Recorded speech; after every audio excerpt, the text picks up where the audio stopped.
America's #1 independent television network presents the following sports exclusive. This is Tampa Stadium in Tampa, Florida, where today a crowd of close to 50,000 people is waiting to see not a football game, but America's fastest growing sport, professional soccer. And TVS is here today for the game which should be the most significant step in the growth of professional soccer in the United States.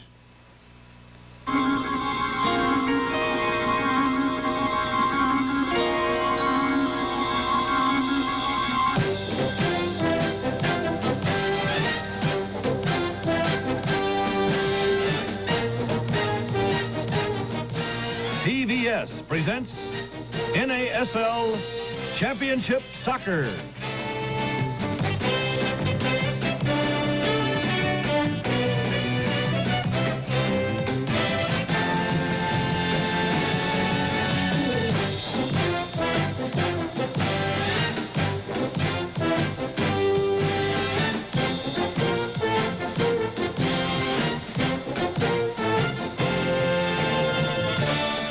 NASL Championship Soccer is brought to you by the Miller Brewing Company, brewers of Miller High Life.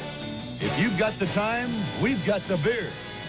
And by the people in your town who also bring you the bright, refreshing taste of Coca-Cola. Coke adds life to just about everything you do. And by Toyota. You ask for soccer, you got it. Thanks to Toyota, makers of quality cars and trucks. Toyota, the official car of the NASL.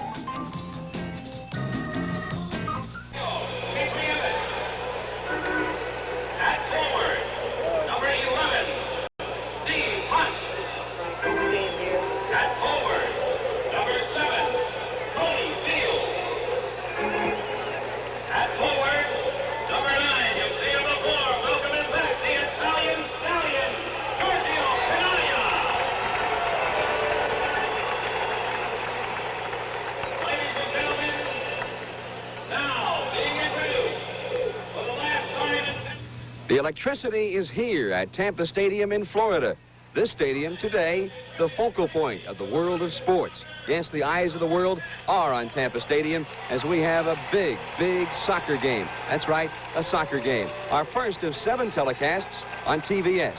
I'm John Miller. I'll be calling the play-by-play for you today. A big day for us at TVS, but an even bigger day for not only soccer in the United States, but the world of soccer. A big, big crowd here today, and for perhaps the first time in history, 3 of the biggest stars in the world playing on the same team.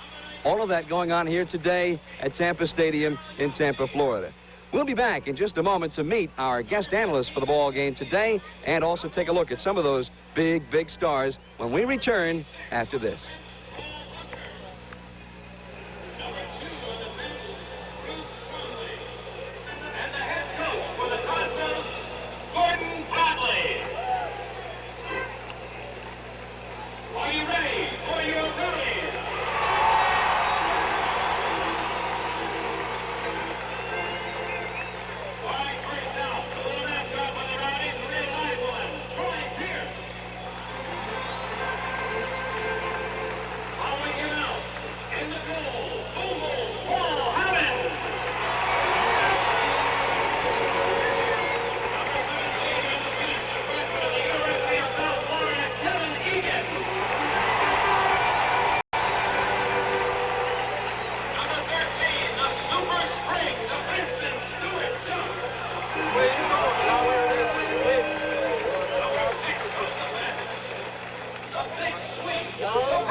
Well, as the play-by-play announcer for these TVS telecasts of NASL Championship Soccer, it's my good fortune to be working with some of the most knowledgeable people in soccer in this country. And today, I think we're starting at the top. Our guest analyst is perhaps the greatest brain in soccer in the United States. He is treated as thus, as he has been named the coach of the U.S. World Cup team and also the coach of the U.S. Olympic team. His name, Walt Chisowitz. And Walt, it's nice to have you here. And the two ball clubs, a lot of superstars. What do they have? John, thank you very much. I'm really excited to be here and to work with you to see this game. Some of the great players of the world are here. New York Cosmos are featuring Pelé, the great player around the world from Brazil. He'll do the planning and the scheming for the Cosmos. Another great player just acquired Tuesday will be in the Cosmos uniform, Franz Beckenbauer, the Kaiser, the captain of the West German world champion team. He'll be here and he'll be playing for the Cosmos. The goal-getting will be provided by Giorgio Chinati, goalgetter from Italy. He'll do all the scoring for the New York Cosmos, hopefully. On the other hand, Eddie Fermani plans to counter with some great players as well. Rodney Marsh, the free-spirited player from England, he'll do the planning and the scheming for the Tampa Bay Rowdies. A great goal-getter for the Tampa Bay Rowdies, Derek Smithhurst, will provide all the scoring punch that's needed for Tampa. This should be one of the most exciting games in the history of the NASL. Well, indeed it should. We've got the great superstars, the big names. We've got the great scores and an important game. Walt, how do you view it? Well, it's very difficult to predict, but I can see only that the New York Cosmos will play with a lot of possession. They want to hold the ball, exhibition their technique. On the other hand, I think that the Tampa Bay Rowdies will play with a lot of counterattacks, and probably because of the younger team that they are, they'll try to run more than the Cosmos. All right, Walt Chisowicz. We'll be back with the opening kickoff of this big one from Tampa, Florida, after this.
Oh, yeah.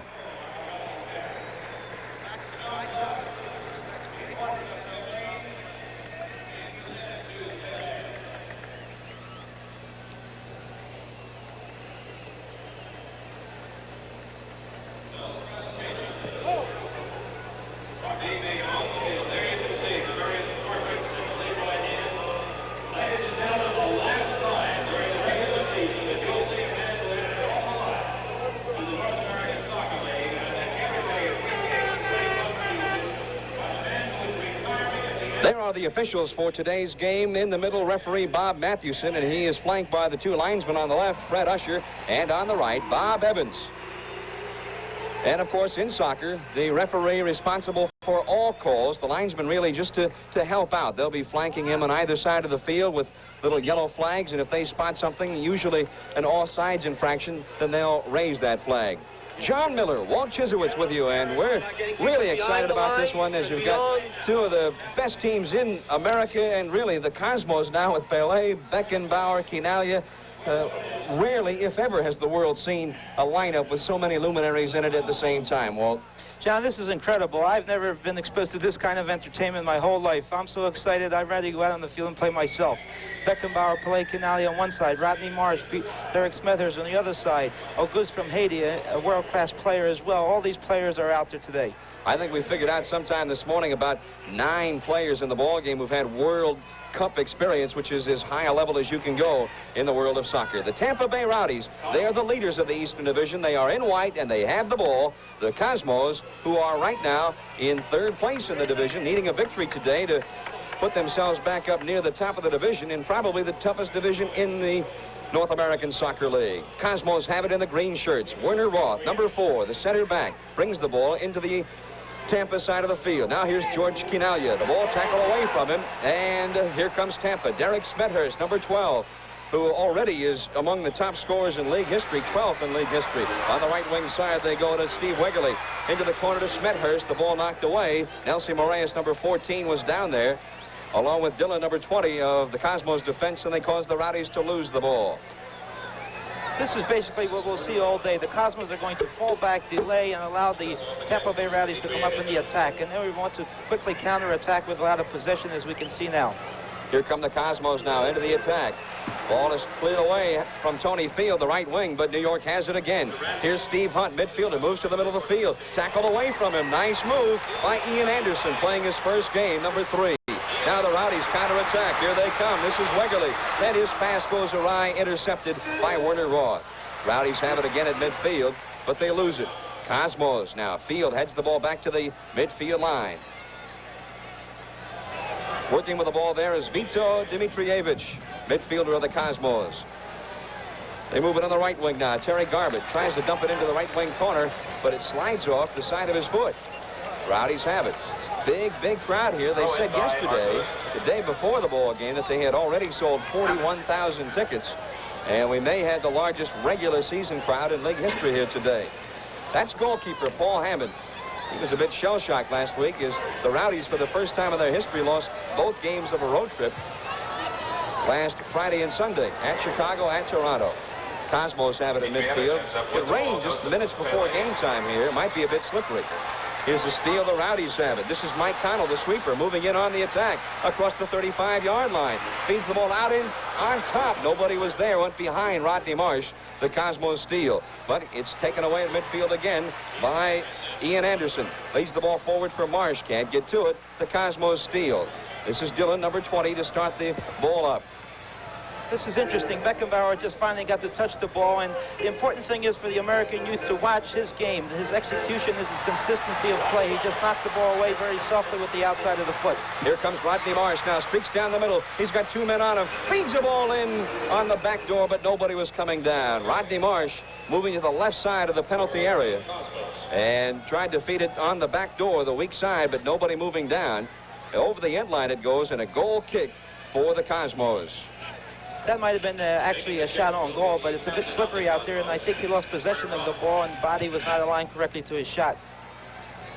Ball on the goal kick sent out to Dimitrievich. He leads it cross field on the right wing side. Chest trap attempt over there by Field, but he loses the ball to Auguste.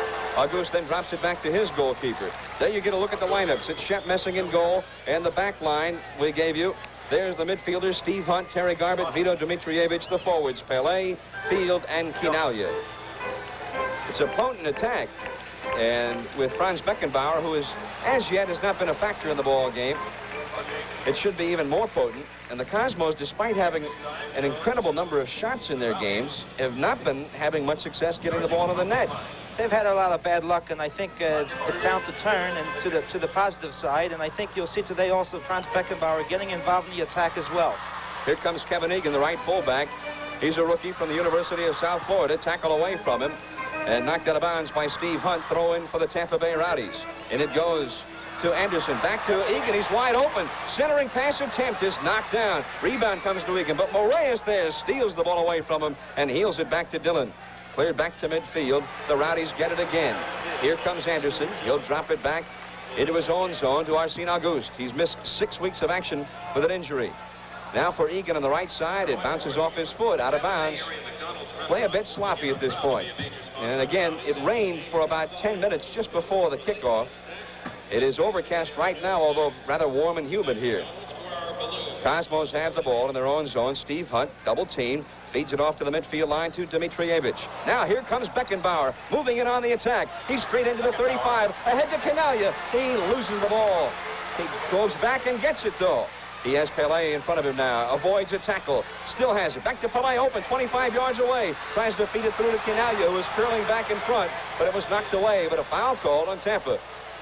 This is a great moment you just saw moments ago when Beckenbauer came from the back, moved up 40 yards into the attack, and executed a double pass with Giorgio Kinalya. We'll see a lot of that this afternoon. This is why Beckenbauer is such a great player, because he has that unique ability to get involved in the attacks. Free kick, Cosmos from 30 yards up. Pelé drives in. He takes the shot. It's deflected by the wall of the Rowdies and over the end line. That means a Cosmos corner kick in the left wing corner. Just out of your picture, they have a little corner kick arc down there. You can see Tony Field, number 7, over the ball.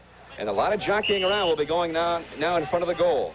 Here's the centering pass. It's knocked down. Not a particularly good pass, and the Rowdies able to clear it out.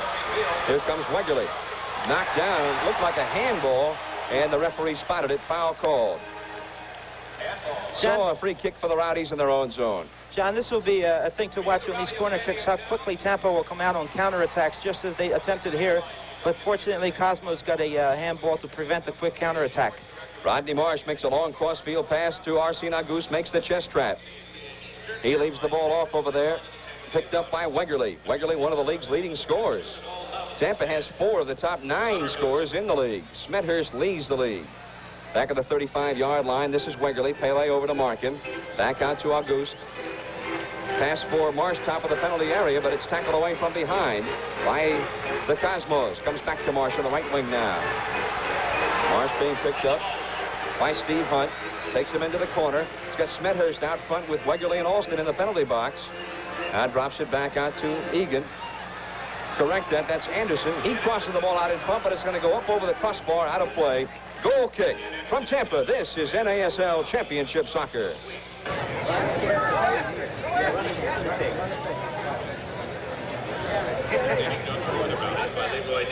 World-famous sports artist, just like the one given to Pele today.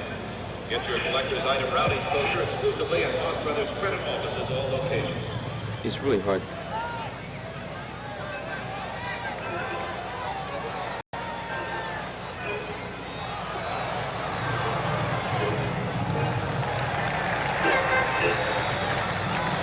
Garbett passing with a pass intended for Hunt. Throw it for the Rowdies.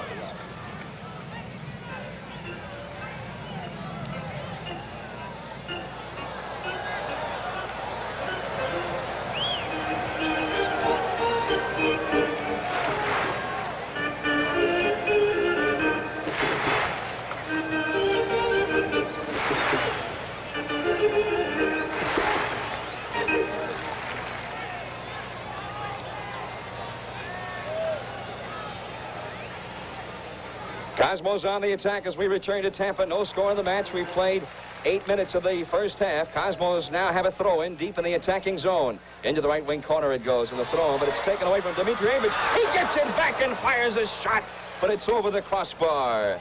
Well, almost a defensive miscue for the Rowdies.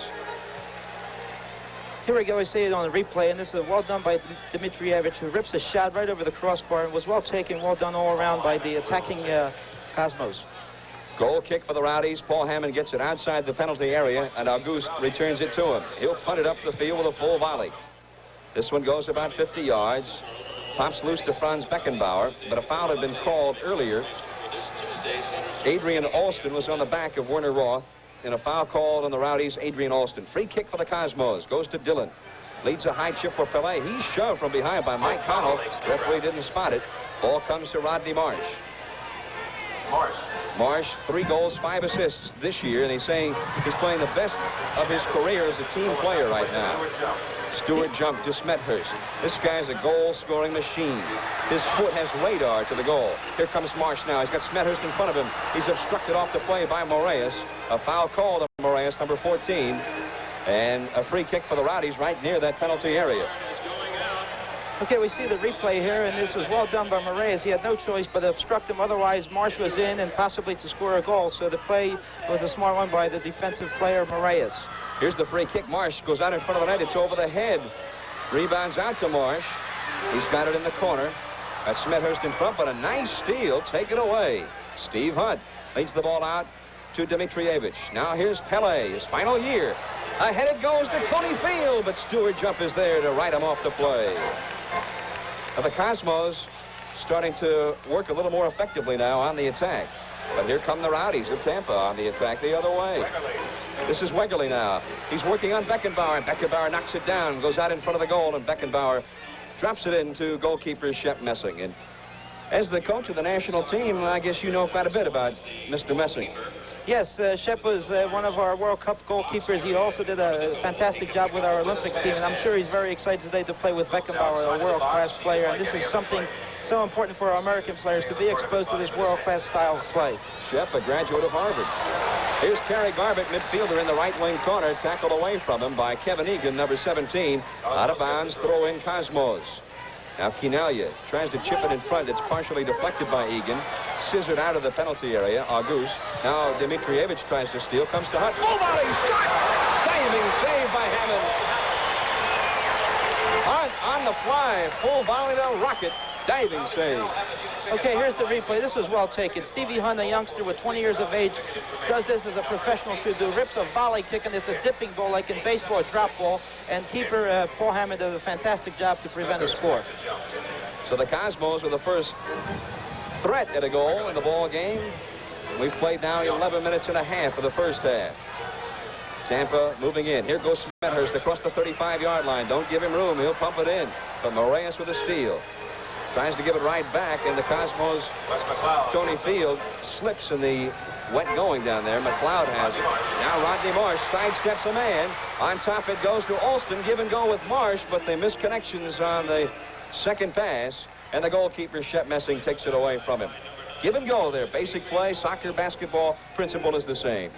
Very similar, John, and this was well done by Rodney Marsh. As predicted, everything is going to Rodney. He's going to scheme and build for the Tampa Bay Rowdies, as he's just done moments ago. Ball is stolen away from Quinalia by Kevin Egan. Egan, the young American, playing quite a game. Here's a foot race. After the ball is Rodney Marsh. He's got it in the corner. Dillon is right on him for the Cosmos. Marsh tries to slip it by him, but Dillon is able to take it away. Now Moraes will send it again safely back to the goalkeeper, Shep Messing. Now here comes Beckenbauer. Beckenbauer has said since last July he's played about 90 games. Hero of the West German World Champions of 1974. John, this is what soccer players are all about. Here's Beckenbauer playing 90 games, almost physically impossible, but still having that ability because of his fantastic discipline and conditioning himself to play soccer at such a high pace. Wes McLeod, American midfielder, out on top, and Beckenbauer with a hurdling sliding tackle takes it away from Smethurst. Good battle there. Smethurst, the great offensive player, and Beckenbauer, I guess if you were to compare him, you might say the Bobby Orr of soccer. He can do it all. Here come the Cosmos on the attack. Hunt hurdled down by Auguste and a foul call. And Hunt is down. And they're going to take a look at him here. From Tampa, this is NASL Championship Soccer. We're camped for starving. Still playing for the Cosmos, but he is smarting just a bit, limping a bit. Looks like his ankle.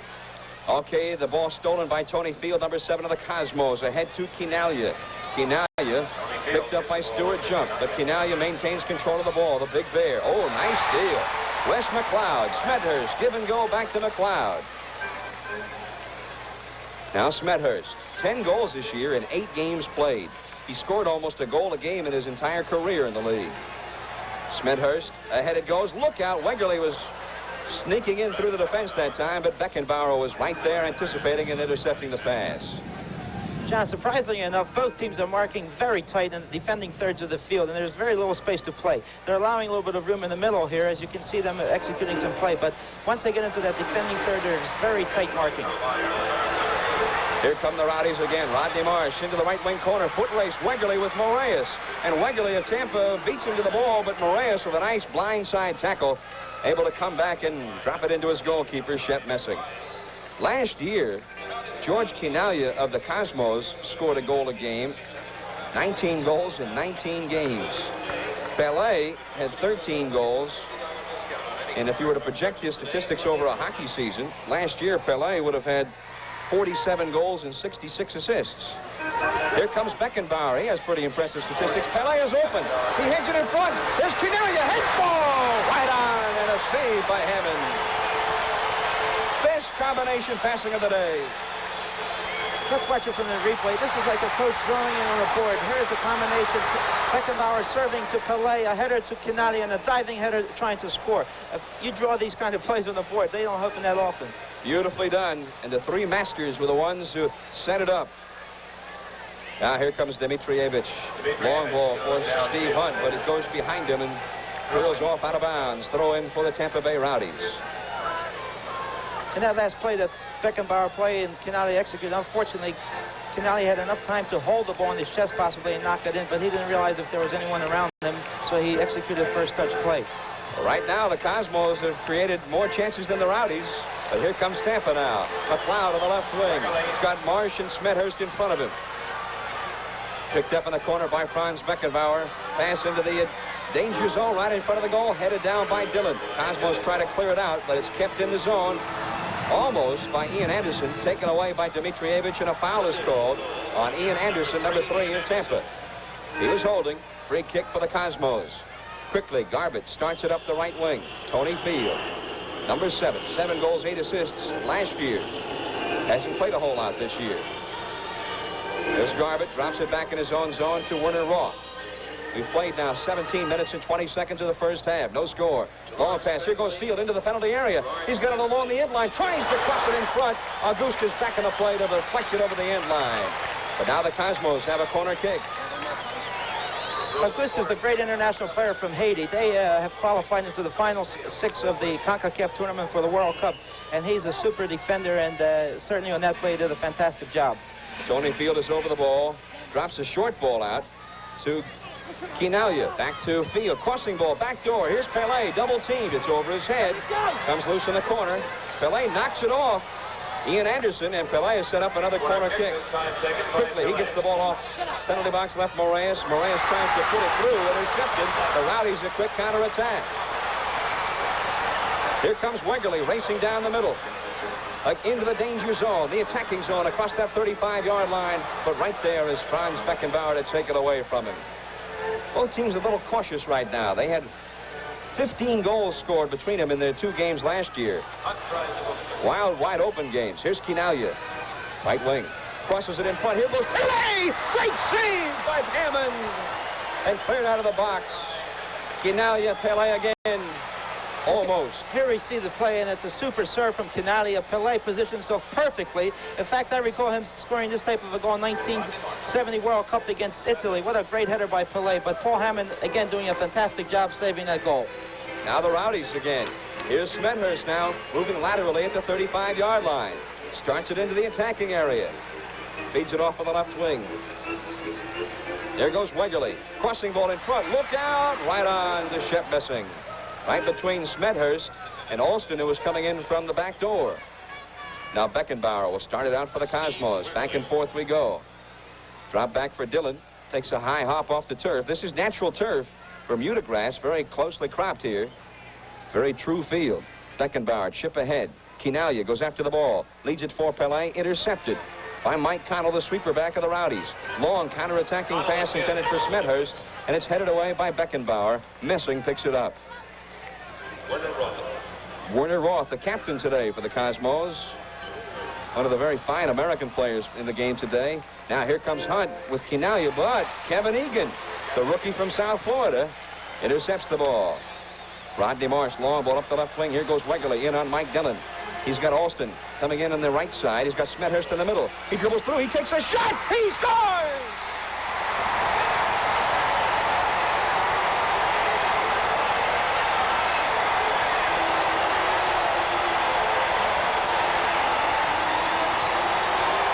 Here we watch it in slow motion. Wegerle does a super job taking the ball to his outside, rips a shot, deflected by a defender. Shep Messing had no chance, kissed off the post and went into the net. A great effort by Wegerle.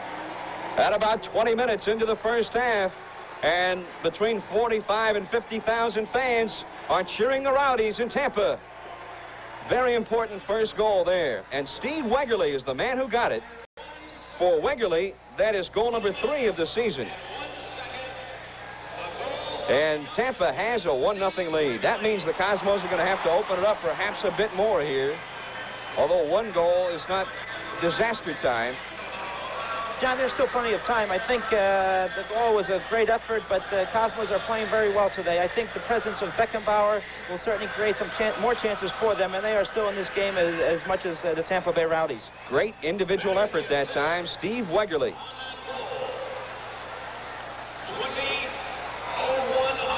20 minutes and 1 second is the time into the first half.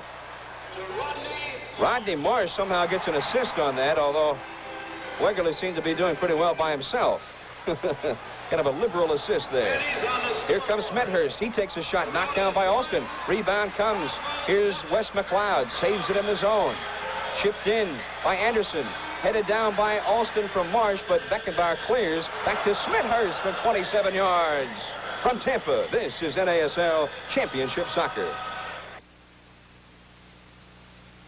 Rowdies leading 1-0 and back on the attack. Arsena Goose, the left fullback, in on the attack with Field in the corner. He goes around him. The centering pass goes back door. Smethurst up for the header, but it's over his head. And Moraes of the Cosmos clears it over the end line, and that means corner kick for Tampa. Walt, corner kick. You've got a chance here to set some plays up, get some men open, work some screens, I guess you could call them. This could be a dangerous situation. Corner kicks are very dangerous because you can do a lot of screening, a lot of blocking, and running into the near post as they're doing right now. Look out in front of the net, knock down the rebound, shot, score! Ian Anderson!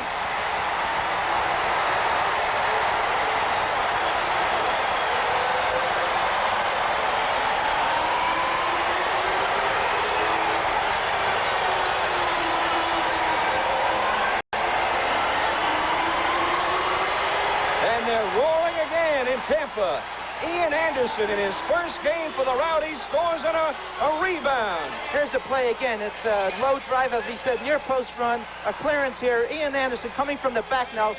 Hits the ball low and sharp, and the grass is a bit wet, and it just took off on Shep Messing. Well parked in the far corner. Another goal for Ian Anderson.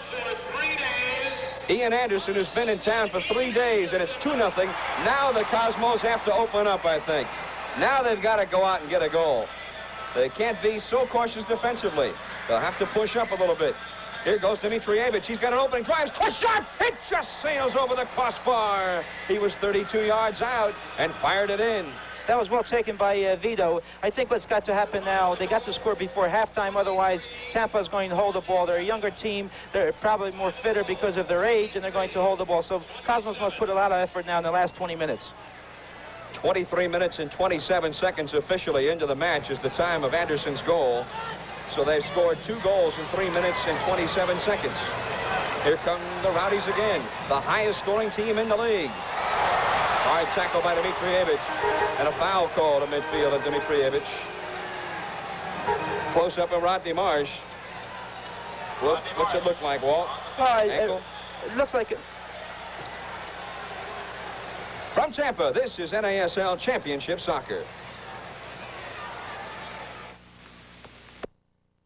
By 2 goals, they need to score here. Steve Hunt starts into Tampa zone now to the 35-yard line. Pass in the middle, lead ahead for Quinalia, intercepted by Kevin Egan. And the youngster, Egan, 22 years old, first-round draft choice of the Rowdies, has performed admirably well here today. This got to be an exciting moment for Kevin. He's for the first time playing against some world-class players, and I'm sure he was a bit nervous, but he's doing a job as a professional, and I'm excited to see him play because we hope to counter and use him in the World Cup competition in the future. Here comes Wegerle. He scored a goal today in the left wing corner. Beckenbauer over. Crossing ball, back door. Here goes Austin after the ball, but he's knocked away from the play by Werner Roth. Now Pelé will start it out. He shouts at his teammates, let's get out of here. Let's move it up. Now Quinalia, midfield.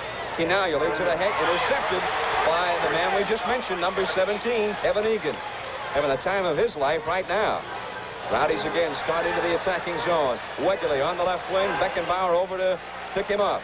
They've got Austin in front, crossing ball for Austin, knocked down and popped over the end line by Dillon, number 20 of the Cosmos, and Tampa Bay has a corner kick. Their last goal came after a corner kick. Okay, John, this again we'll see a similar kind of pattern. A near post run, a sharp serve is here, and a layback. Here it is, a replica of the second goal scored. August puts it over the time this time. It was knocked out by Roth that came to August. We have a goal kick from Tampa. This is NASL Championship Soccer. Bay with the ball, with the lead. Egan sends it in toward the net, just over the crossbar. That one gave Shep Messing a bit of a worry that time. A little lob right in toward the goal. And Shep, who was out of the net just a bit, had to come back and cover up. And a goal kick for the Cosmos.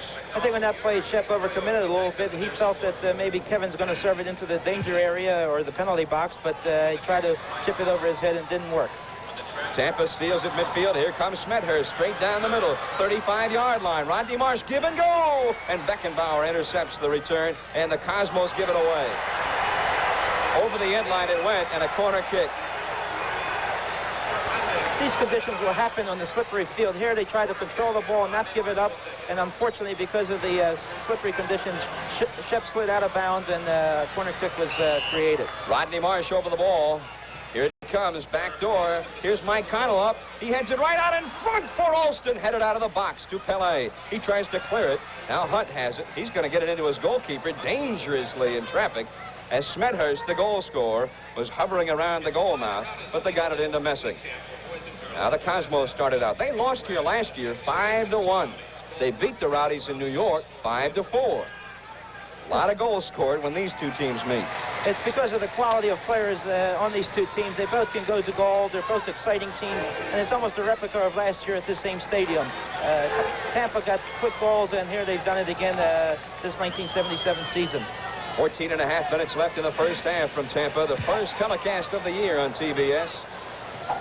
And it's a big game for both ball clubs, not only because of the worldwide significance of Pele, Beckenbauer, Quinalha in the same club, but because of the standings in the Eastern Division. Here's a steal by Egan. The Cosmos lose and Washington wins tonight in Rochester. The Cosmos will be in last place in the division.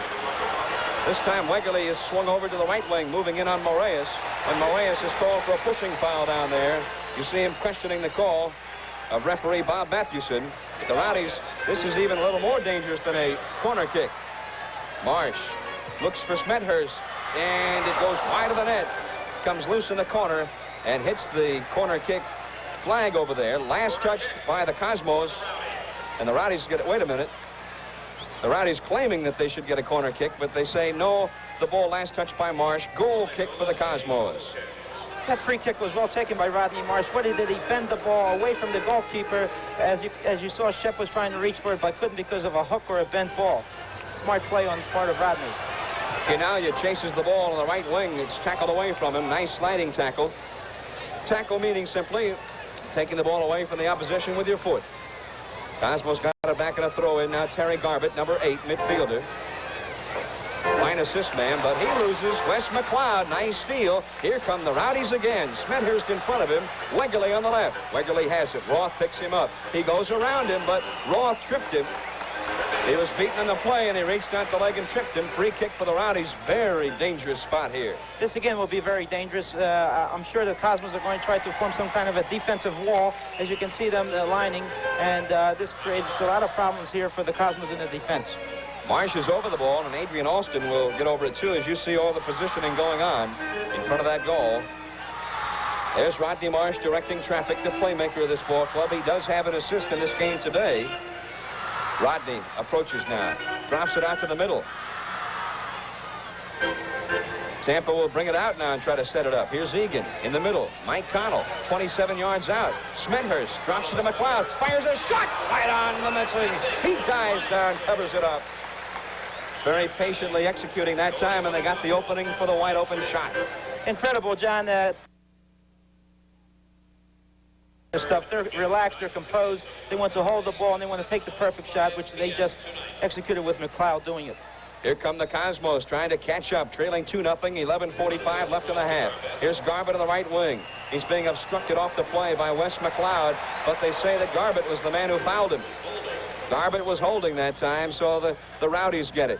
Here's Ian Anderson. What a thrill. 22 years old, his first game in America, and he scores a goal against right now the most star-studded team in the world. Unbelievable, John. This Tampa Bay Rowdies is a very young team. Wes McLeod, for example, a national team player for Canada, did a fantastic job for the Canadian against the U.S. and Haiti, and now he's doing a super job again. So these youngsters are going to prevail today in the heat. It seems that way. Long pass for Smethurst, but Beckenbauer is back there. Corrected, that was Dillon, not Beckenbauer. We apologize. Dillon was back. Beckenbauer's really pushing up now. Here goes Hunt left wing, but he has trouble trapping the ball. Marsh steals from him, and Marsh will bring the ball out of the zone. At halftime, we're going to take a look at the rest of the league for you, and also have an exclusive interview with Franz Beckenbauer. Rowdies up, leading 2-0, 10:40 left, first half. Here they come into the attacking zone again. Wegerle on the left wing side. He's got Alston and Smethurst in front. He's picked up by Beckenbauer. Feeds Smethurst. Give and go. Turnaround. Open shot. Knocked down. Rebound comes out. Shot is deflected in front. from 14 yards out. The Rowdies have it again. Almost a goal that time. Here comes Wegerle again. Needs to jump. Back to Wegerle. Give and go. Shot taken. Wide of the goal. Out of play. Goal kick Cosmos. John, they're doing some magic out there, and it looks like they're totally in control of the game and pressing continuously. June 19th, 2 o'clock Eastern, 1 o'clock Central. Will be before a big crowd in Minnesota. George Best, Charlie Cook, Steve David, the wide open Los Angeles Aztecs, and Alan Willie, Ron Futcher, the great scoring attack of the defending division champion Minnesota Kicks. That's our next TBS telecast, Sunday, June 19th. Here come the Cosmos now. Nelson Moraes in across the 35 into the attacking zone. Out on top for Fillet. Knocked away by Connell. Comes back to Dimitrievich. Dimitrievich to Moraes. Moraes on the right wing side. Going after the ball. This field picked up by Auguste. Goes around him. Fires a shot. Right on the goalkeeper, Hammond. I think here, John, the problem was Tony Field should have never shot the ball. He had a bad angle. He should have played it to the center, possibly to Canalio Calais, who was at the far post. Those kind of angles are not that easy to score from, especially goalkeepers like Paul Hammond. Here comes Alston, Smethurst. Alston fires a shot, and Messing dives to his left. Make sure there's no rebound for Smethurst to fire in. Boy, the game has really opened up. You saw all the room the Rowdies had to move that time in the danger zone as the Cosmos are pushing up. What's happening, John, is that Beckenbauer is getting caught up a bit. The heat is not helping him. Of course, he has to adjust himself to this kind of weather. So he's being caught up and consequently exposing the defense to a lot of open holes. And this is the problem at the moment for the Cosmos. Meanwhile, the Rowdies defense is able to lie back. They've got a safe 2-0 lead. And they're causing the Cosmos all kinds of problems once New York gets across midfield. Now the Rowdies trying to move in on the attack again. Here's Wes McLeod and, Alston, foul called on Werner Roth. Free kick from 35 yards or 36 yards out for Tampa. Marsh is over the ball. They'll try to get something working here for the Rowdies with 8:10 left, first half. 2-0 Tampa. Auguste. He'll shoot from out there. He's got a good shot. Instead goes to Wegerle. Field is out on it. Now to Marsh. They're taking their time. No hurry. On top, Alston give and go to Marsh, and Dillon heads it out. Get it out of the penalty box. Auguste goes after it. Dimitrievich. Dangerous kick. Got the foot up in the face area. That's a foul. Dangerous kick. Free kick for the Rowdies from 34 yards out. Again, this is a two-touch situation. If the player takes the ball directly on goal, no score will be accepted. So therefore, it must be touched by another player before it goes in. An indirect free kick. All right, passing to the penalty area, knocked away. Going after Alston that time, but they two-timed him, and it's cleared all the way back into Tampa zone and out of bounds across the way. Throw in for the Rowdies. Mike Connell is over the ball. 2-0 Tampa. At 20 minutes, Wegerle scored from Marsh. 3 minutes and 27 seconds later, Anderson scored on a rebound. Here come the Rowdies again. Egan, high chip. Going after the ball is Alston. It's over his head. He's got it. Out in front of Smethurst now. Roth picks him up. Crossing ball for Smethurst. Open shot. Just wide of the net. Lucky break from Tampa. This is NASL Championship Soccer. There you get a look at some of this better than 40,000 crowd here in Tampa, Florida. Cosmos on the attack, trailing by 2 goals. Steve Hunt in traffic, moves toward the penalty box, into the danger area. Now outside right with the ball is Quinalia. Look out for him. Chip in front. 2 men there, but Connell is able to chip the ball high. Dillon goes after it. Pops loose in the penalty area, and a foul is called in there on Dillon, number 20 of the Cosmos. Well, you keep feeling that the Cosmos are going to bust loose here and score a couple, but the Rowdies' defense has been up to the task each time. Look out, here comes Smethurst, but Beckenbauer there to take it off his foot. John, I think what's happening that the Cosmos are building up too slow. They're holding the ball much too long and consequently allowing the Tampa Bay Rowdies to fall back and pick up their man. So they got to go a bit faster in order to create some more chances. Here comes Beckenbauer for Quinalia, penalty area, but Hammond comes 12 yards out of the goal to reach out and grab it away from him. Long pass to midfield over the head of Alston, headed down by Werner Roth of New York, but Tampa has it. Cosmos will have the first appearance of Franz Beckenbauer In New York Wednesday night, this coming Wednesday, they'll play Lazio of Rome, which is Quinaglia's former team at the Meadowlands in New York. They get a look. Hammond has made 4 saves in the ball game, so the Cosmos have tested him a few times. Messing's had to make 3 saves, but they've got 2 by him. Look out, here they come again. Wide open is Olsen, shot over the bar. He was 10 yards out. Well, the Rowdies are creating one chance after another right now. This again was a fantastic opportunity for the Tampa Bay to go on board, but interesting matchup. Adrian Alston was a World Cup player for Australia in 1974 in Germany, and Franz Beckenbauer played against him in 1974. So there again, they're both going at it. Here's Pelé. Alston, in fact, was the player of the game in that one game against West Germany, even though his team lost, so he's quite a player. Here goes Nelson Moraes now. He's got McLeod all over him. McLeod is a Canadian Olympic team member. Here come the Rowdies now. Alston tried to hit Smethurst ahead, but the Cosmos able to intercept. Steve Hunt for Quinaglia, 35-yard line. Chips it back. Now ahead for Steve Hunt, moving into that danger zone. Quinaglia ahead. Here goes Dimitrievich, but the pass was missed the mark. Here comes Connell of the Rowdies. The sweeper back. Lofts one for Smethurst. Heads it down to Alston. Look out, he's got room into the penalty box. He's got a man in front, Smethurst now. Decides to drop it back out to Rodney Marsh at the 35-yard line. And again, the Rowdies now will take their time. Slow, deliberate passes here. Alston now moves straight in. Alston picked up by Dillon. Drops the ball off to McLeod. McLeod is 24 yards out, but goes to Wegerle in the left wing corner. 2:35 left. McLeod goes, Wegerle goes around 2 men. Shoots, and he scores! Wow, what a play!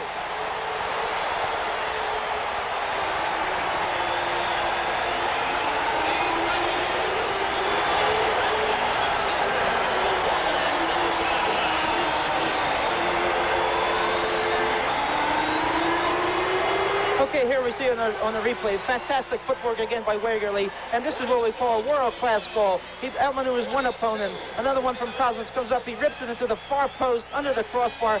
Shep Messing had no chance of getting that goal. That is a super world-class effort by Wegerle. Wegerle, his 2nd goal of the game, and the 2nd time he's done it all by himself. Fantastic. Now the Cosmos, well, they got to score a goal here going into halftime. They trail 3-0. Here they come now. Dimitrievich cleared away from him. Sliding tackle. Wes McLeod. For the Rowdies in the North American Soccer League, you get 6 points for a win and a point for each goal you score, up to 3. They've got a full 9-point victory right now if they don't score another goal. John, they're really coasting now. They're in good shape. They have 3 goals on top. They're playing in their own climate. They can control the ball now. They have a lot of players with poise. They're young. They're fit. Cosmos have a difficult battle in the second half. Long pass. Here goes Wegerle again. He's got it in the corner. Werner Roth, number 4, to pick him up. He puts it under him. And finally, they are able to take it away. Garbett got back in the play and knocked it away from him. It'll be a corner kick. There you see the time left. That is unofficial, although it is pretty close. And they've stopped time now. Garbett was hurt down there on that play. And looks he's like looking down at his shin. Looks like he jammed his ankle against Werner.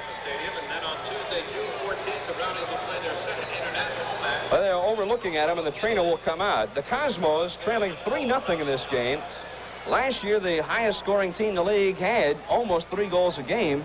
And with the Cosmos, I've heard it so many times, Walt, the worst thing a team can do to the Cosmos is sit on a lead, because they're going to go out and score goals. And you get 1 or 2 quick ones, they're right back in it. This is very true. You can't say the game is over because of the quality of players that the Cosmos have. Beckenbauer is capable of scoring anything. The Pelé and Quinaglia are also great goal getters. So it's not over, and still another 45 minutes to go. Corner kick for Tampa, but the ball has a bit too much boot in it. Comes all the way out of bounds on the near side. Cosmos have it. There you see the time. Well, time enough for a rush or two to try and get one in the net for the Cosmos, trailing 3-0 to the Rowdies. Tampa is 25-2 in their history here, regular season home games. Here's a steal, Auguste. And here come the Rowdies again. Auguste from Wegerle. Swings him free. They've got Smethurst and Alston in front. Ground ball pass. Smethurst. He tries to fire it in on the run, but he chips it too high over the goal. Goal kick, Cosmos. I think on that play was a super serve by Auguste, and Smethurst could have done a dummy and let the ball go between his legs, and Adrian Olsen was waiting to knock it in. But still a super effort by all three players. There you see time about to run out on the scoreboard. The referee will blow his whistle on the field, and he blows the whistle. And that is the end of the first half, and a standing ovation in Tampa for the Rowdies.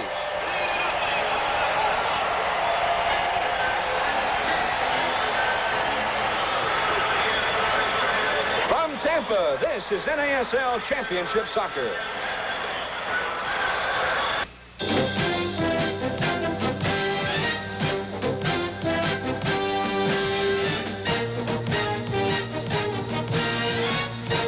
Stay tuned for more NASL Championship Soccer after a word from your local station.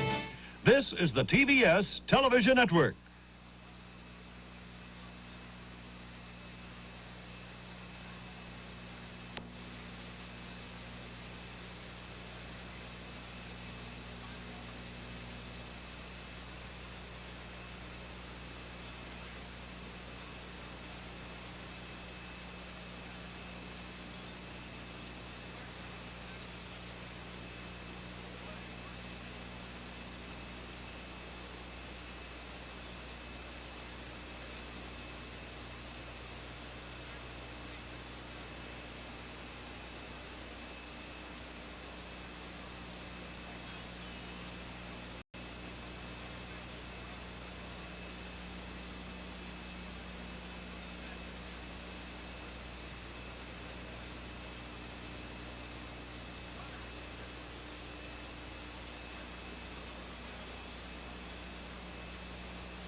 We are at halftime of this big ball game in Tampa, Florida. The Cosmos and the Tampa Bay Rowdies before the biggest crowd in regular season NASL history. A lot of other things going on in the North American Soccer League. They have been for quite a while. Last night, in fact, a couple of ball games of note. Los Angeles in Seattle, 2-1 victory, 23,000 at that ball game. And Dallas in a battle for first place in the South defeated Las Vegas, 19,000 plus at Dallas. So the standings now look this way, and this Eastern Division in a logjam. Remember, 6 points for a victory and a point for each goal you score. You can get as many as 9 points for a victory, as little as 7 points. There is the Northern Division. That's sort of the division where nobody wants to take it by the horns right now. The team which loses the fewest will win that one. The West all belongs to Minnesota, and the Kicks at home today, they're expecting about 35,000 at home. In the South, well, 3 teams are tied for first, although Dallas and Los Angeles, with those bonus points, which we mentioned, are in a better position than Las Vegas right now with a game in hand.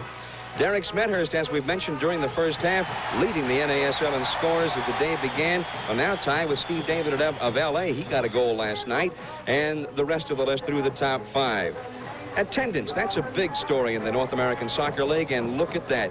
Top 4 teams in the league all averaging better than 20,000 a game, and almost half the league now is averaging in double figures. Attendance up right now 28% over last year, which was the all-time record.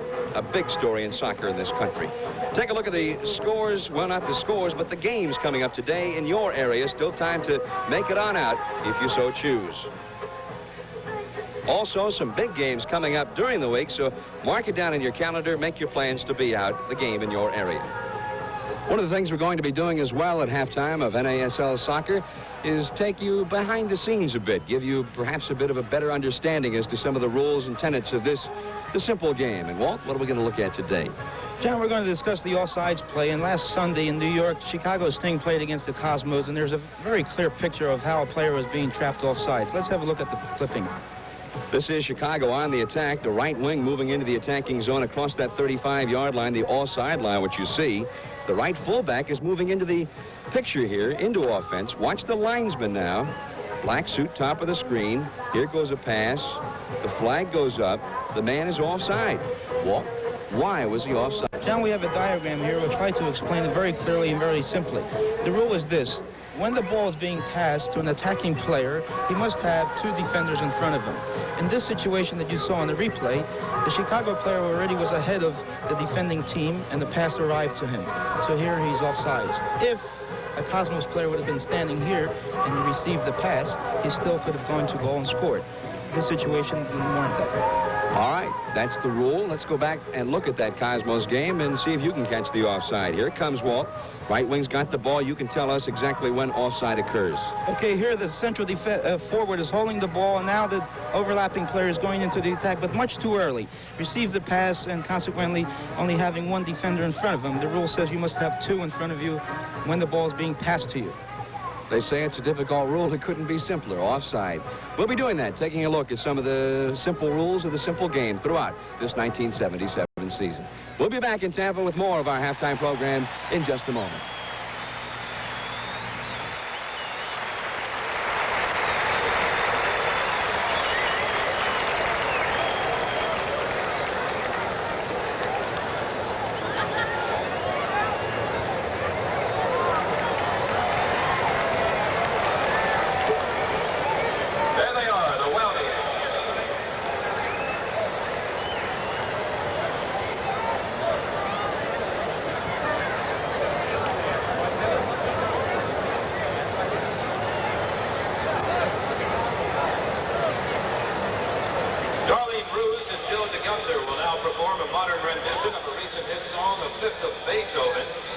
Darlene is a Rowdy from Tampa and is a dance instructor at Jackie's Dance Studio. Joe is a Tampa Catholic graduate and studies under Beverly Rose. Let's give them a warm welcome, Darlene Ruse and Joe DeGunther.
At halftime, we're down on the field on the bench with very expensive talent.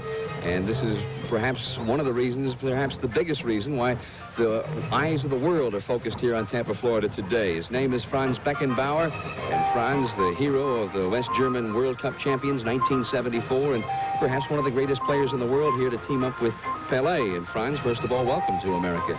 Thank you very much. Why does Franz Beckenbauer leave West Germany, where he's a hero, to come to America?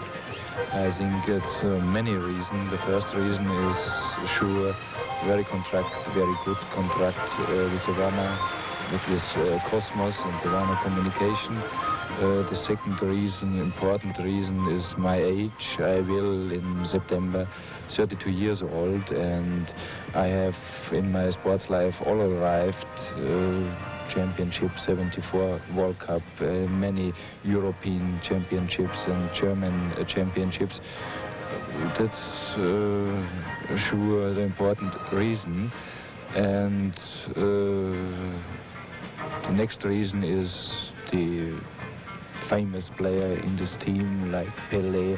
I think it's a dream from everybody, from every a soccer player, to play with Pelé together in a team, then Kinalia and Ramon Mifflin. I think these three are the important reasons. What about the future of soccer in America? I know you haven't been here too long, but with Pelé here, Kinalia here, do you look at America as perhaps the next soccer bastion of the world? I don't know. I cannot say this. I'm here for... I come on last Tuesday. It's a short time to to say how is the future, the American soccer. But I see the Cosmos team, and I have to say the Cosmos team is a good team of a very good condition and a very good technical man. I think it's a good team, and the other teams, and I don't know the other teams in the States. I cannot say about these teams. And this is a guy who says he can't speak English. Franz, good luck. Thanks for chatting with us. Okay, thank you very much.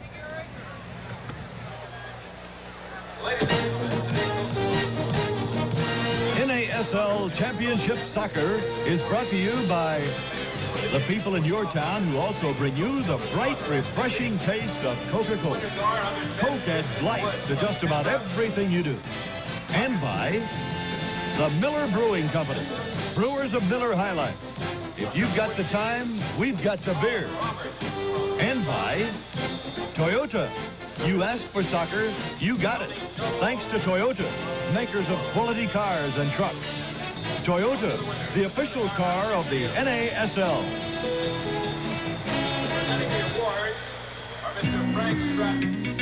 No, no. Oh, yeah, oh, yeah. Let's go. Let's go. Grab yourself a Coke, let's go and get it on. Go and get it on. Grab a Coke, let's get it on. Get it on now. You're in the place, who's gonna turn it on the day of the seat. Okay, get your hot cola, let's go and get it on. Coke and life. Coca-Cola. Coke and life. Everything. I said Coke and life, yeah. Everything. Coke and life. Got the taste and the feel in your life.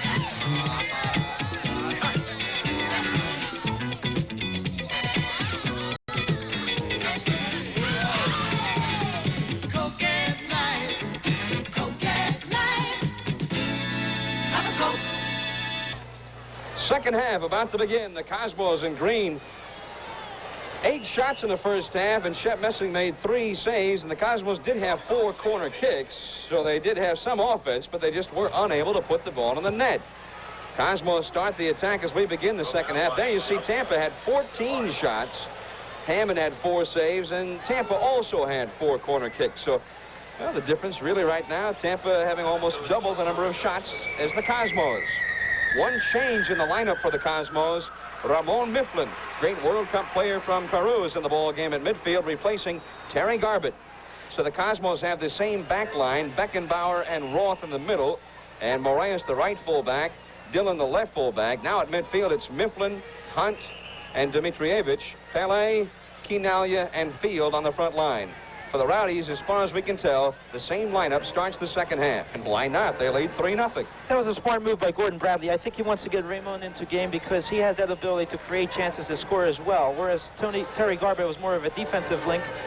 Ramon Mifflin is more offensive. Well, the Cosmos almost creating a chance that time. Hunt got it in front, but just behind Quinalia, the big bear.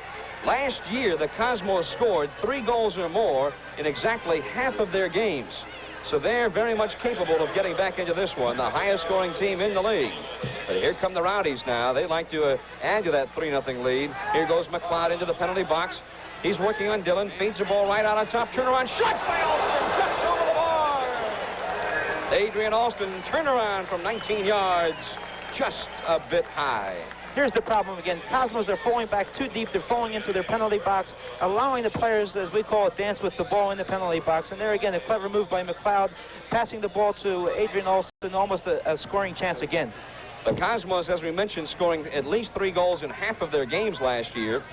Scored more than 3 goals in 5 of their games. Also a league-leading figure. Here comes Beckenbauer down the middle for the Cosmos. 4-year contract for quite a bit. Here goes Hunt as the pass threads the needle, but coming 16 yards out of the goal mouth is Paul Hammond. Hammond, who was shell-shocked last weekend for 8 goals in 2 games. And this entire Rowdies defense was soundly criticized in the Tampa press during the week, and they all appear to have something to prove out here today against the Cosmos. Just underway, second half, 3-0 Tampa. Down the right wing, Alston. He's got Werner Roth, number 4, on his back. Alston loses the ball over the sideline, and it will be a New York throw-in into the goalkeeper, Shep Messing. It goes. The Rowdies have won 14 in a row here in regular season play. This year, they've scored 15 goals and allowed 1 in 4.5 games at home. What an advantage to play at home. They got 50,000 people screaming for them. They got a fantastic field. They're a fit team, and I'm impressed really with Kevin Egan now. He's marking Canaglia man-to-man, and he actually hasn't allowed Canaglia to do anything that's of significant nature. Tony Field trying to beat Ian Anderson, number 3, and Anderson bumps him off the ball while not playing the ball. Foul called Anderson. Free kick Cosmos. Pele like to perform some magic. Canaglia, he's open, and it's just cleared away from him by Auguste. Just in the nick of time, because Canaglia was a second away from stuffing one home. Cosmos again started back in. Here's Ramon Mifflin. Ahead, Canaglia. He drives in, but it's a bit too long for him, and Hammond is able to cover it up 10 yards from the goal mouth. Marsh to start the counterattack for the Tampa Bay Rowdies. Hopping over the ball is Wegerle, and out of bounds it goes. Cosmos throw in their own zone.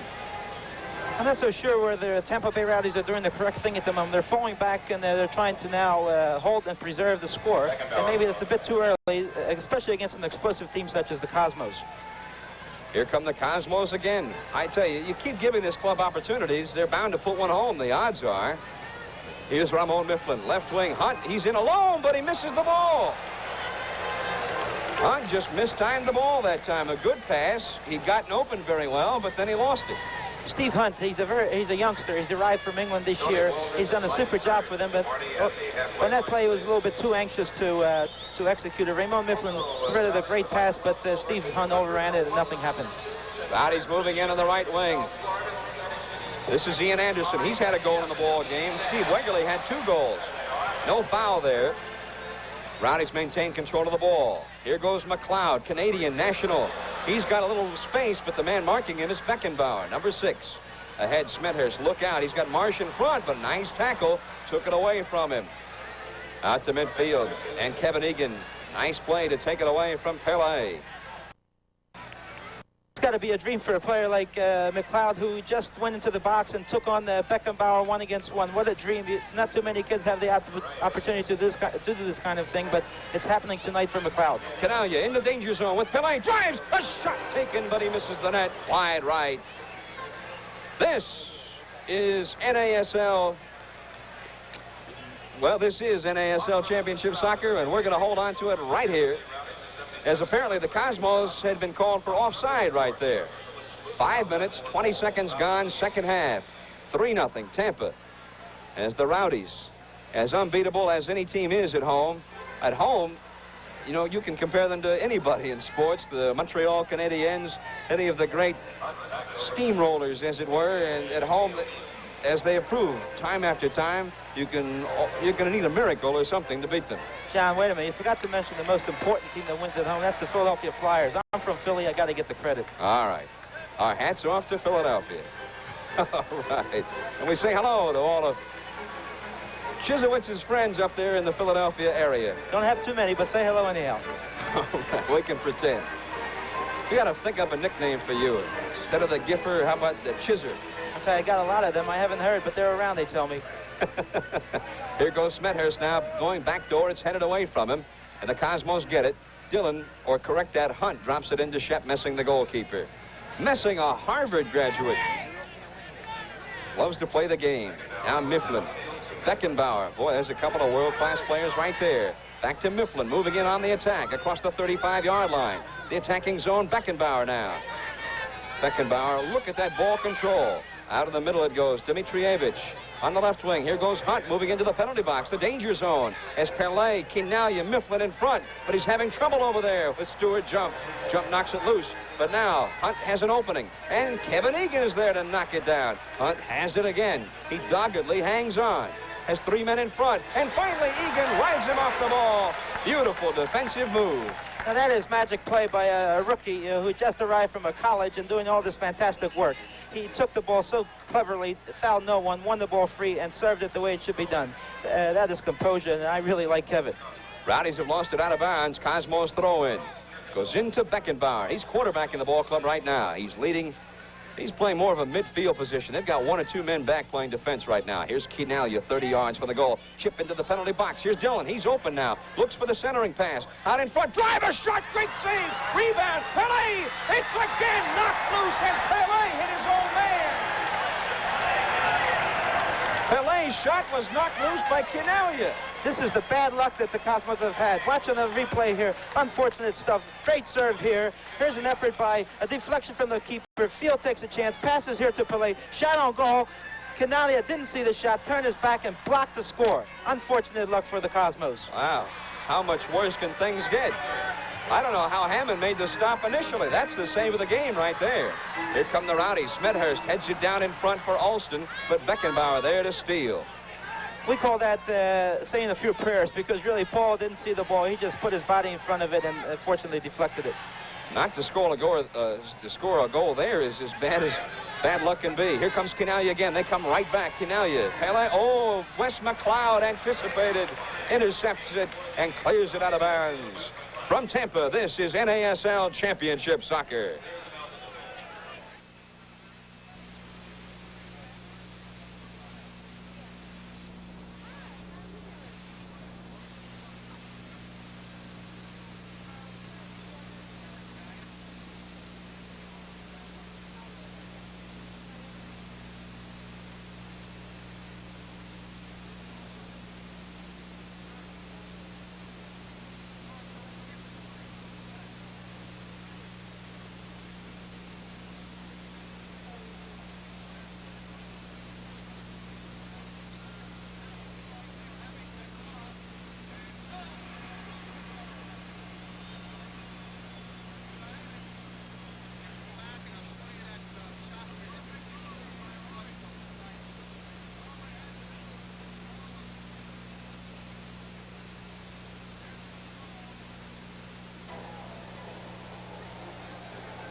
John Miller, Walt Chisowitz back here in Tampa. The Rowdies moving in. While we were away, the Cosmos almost scored another goal, Walt. John, the Cosmos are really unlucky. Here's a great effort again. A super shot on goal. Hits the near post. Deflection. Ricochets away, and nothing happens again. Cosmos can't buy a break, and it's just unfortunate because they are really in the game. The score is not indicative of what's happening on this field. Well, even though they haven't scored, it is indicative of the explosiveness. That was almost 2 goals in a span of a few minutes, which would have put them right back in it. Here come the Rowdies. Marsh, look out, he's open. Crossing ball, Smithers. Hit ball, great save! Wow, and it stays in bounds. The entire ball has to go over the line. Great save by Messick. Okay, here's a super effort by both teams. A great serve, and Derek Smithers coming from the blind side, and Shep Messing flying away, touches the post, and ball goes out of bounds, or almost out of bounds. A great effort by Shep Messing, a World Cup player for our national team. Look out, here comes Wegerle, number 7. He has 2 goals already. Moraes knocks it loose, but Wegerle gets it back now. He takes him to the end line. Crossing ball, goes back door. They've got a man there. This is Anderson, out in front to Alston. Dmitrievich knocks it loose. Anderson goes after the ball, but Dmitrievich everywhere all of a sudden starts the counterattack for the Cosmos. But there's the young fellow, the rookie, first-round draft choice from the University of Southern Florida to knock it loose. And the Rowdies started back in on the attack again. This is Wegerle on the left wing. A lot of time left, 33-45 left in the match, but it's 3-0 Tampa. And Tampa has the ball. Rodney Marsh. He goes around 1 man, 2 man, but Mifflin gives him a hard forearm and knocks him down. Foul called. That's called obstruction, John, and Mifflin didn't have a choice because otherwise Rodney Marsh was through and possibly to score another goal. So a smart play on Raymond Mifflin. We'll get a look at it here as Marsh had them both beaten. Yes, he did. He does clever footwork here, and there's Raymond Mifflin applying. We call it a forecheck in football, but certainly not allowed in soccer. So, Raymond, take that back to Peru with you. Indirect free kick, has to touch 2 players before it can go in the net. Look out, knocked loose by Beckenbauer, and Roth clears it out of the penalty area.